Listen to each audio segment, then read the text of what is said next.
মেয়েরা বাবা মায়ের কবরের কাছে গিয়ে জিয়ারত করতে পারবে কিনা? অবশ্যই পারবে। নবী করিম সাল্লাল্লাহু আলাইহি ওয়াসাল্লাম মেয়েদেরকে কবরে যেতে নিষেধ করছেন, এটা আলাদা প্রেক্ষাপট। নাহা রাসূলুল্লাহি সাল্লাল্লাহু আলাইহি ওয়াসাল্লাম আন জুওয়ারাতিল কবর। এখানে জুওয়ারা, একটা হচ্ছে জিয়ারাত, একটা জুওয়ারা। জুওয়ারা হাদিসের মধ্যে এসছে। জুওয়ারাত অর্থ হলো এমন মহিলা যে স্বামী মারা যাওয়ার পরে স্বামীর কবর ছাড়া আর কিছু বোঝে না। সকালেও স্বামীর কবর, দুপুরেও স্বামীর কবর, রাত্রেও স্বামীর কবর। নবীজি তাদেরকে নিষেধ করছে ওনারা যেন কবরে না আসে, কবরস্থানে না আসে। কিন্তু বাপের কবর, মায়ের কবর জিয়ারত করতে কোনো বাধা নাই, সেখানে পুরুষ হোক মহিলা হোক। কথা বুঝে গেছে? নবী করিম সাল্লাল্লাহু আলাইহি ওয়াসাল্লাম তার স্ত্রী আমাদের আম্মা জান হযরত আয়েশাকে তার ভাই আব্দুর রহমানের কবর জিয়ারত করার অনুমতি দিয়েছিলেন। কথা বুঝতে? অতএব এটা জায়েজ।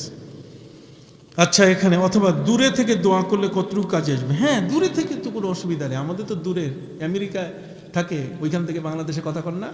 তো আমরা আমেরিকা কত দূর, তো এইখান থেকে কথা কইলে ওখানে শোনা যায় না? তো এখান থেকে আপনি কবর দূর হলেও কোনো অসুবিধা নাই।